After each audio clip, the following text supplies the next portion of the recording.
Fireworks from Shefali Verma, the skipper taking us down memory lane. Some brilliance in the field, with a little bit of luck thrown in there as well, was enough for Team India to get across the line in the second T20 International. Time for us to review it here on CricBuzz.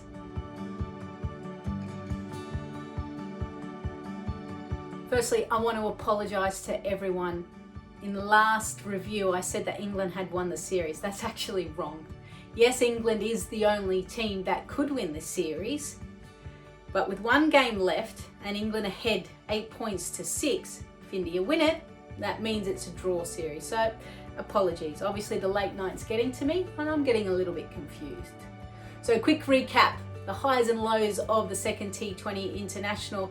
India posted 148 runs as they were sent in to bat. Probably the best thing for India at the moment, given the fact that there was no scoreboard pressure, they could play with some freedom. That's exactly what they did. Harmanpreet Kaur came up to number 3 and I was so happy to see her in that position. Her hitting that 6 and the emotion after that just showed you exactly what is going on with her and in her mindset. She was able to get through that. Unfortunately for India, none of those 3 were able to actually stay in right at the end. And that's probably why India only put up 148. They were probably looking like 160 plus. Sophie Ecclestone, while she didn't pick up a wicket, she bowled well, none for 22 off her 4 overs. And Maddie Villiers not only affected the first dismissal of Smriti Mandhana, but also was able to remove Shefali Verma within her first over. And India lost their openers and it just meant the innings halted a little bit as well. So 148 runs are still 148 runs and India needed to pick up early wickets and they did that. Danny Wyatt got out cheaply and then Nat Siva, the batter of this series, the batter of this multi-format series, was run out by some brilliance of Richard Ghosh. All of a sudden India lifted in the field even more. And you got a sense that they wanted to fight and fight hard for this victory. They did exactly that, despite the fact Tammy Beaumont and Heather Knight looked very comfortable out in the middle. Tammy Beaumont, excellent. Anything short, which there seemed to be a lot of short deliveries, she was able to put it away. But within a space of 2 deliveries, Dipti Sharma was able to change the game on its head and it was back into India's favour. Firstly, she removed Tammy Beaumont and then with the luck of her foot ricocheting onto the non-striker's stumps, she was able to run out Heather Knight. India were in the contest. And this is where India perform their best. When they are defending a total, when it's a low, slow wicket and they've got their spinners just taking all the pace off. They were able to do it.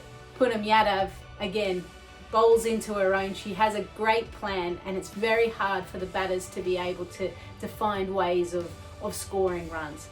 And India were able to hold their nerve and win this second T20. Just wanted to go through a few interesting points. Firstly, Shefali Verma. I was worried coming into this second T20 International that maybe Catherine Brunt and the England bowlers had gotten into her head. Gosh, she held her nerve and off Catherine Brunt. She hit 5 boundaries in a row. So good to watch. And this is what we love about Shefali Verma. It's disappointing that she wasn't able to crack that half century, but again, she looked good. Harmanpreet Kaur, she elevated herself into that number 3 position, given the fact probably that India had their best start in a long time. And that allowed her to play with freedom. She went for that one down the ground and when she got it and hit the 6, the emotion just shows you that she has been struggling and she knew how big a shot that was. Still, she went back into her shell, but hopefully that has freed her up a little bit more. As for India in the field, they were good.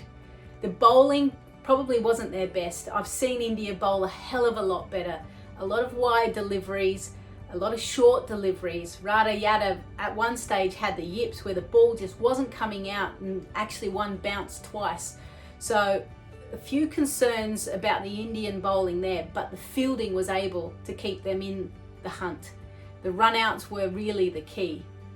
And you could see the jubilation when they won, when they were getting each wicket. They meant business. They fought hard. This is something that we've seen from the men's side. And what we always see is when you see something and you watch your role models do it, you try to emulate that. And the Indian women's side is doing exactly that. They're fighting hard. We saw that in the test arena. Now we're seeing it in the T20 series. So, one match to play, series on the line. Who's going to win? Tune in.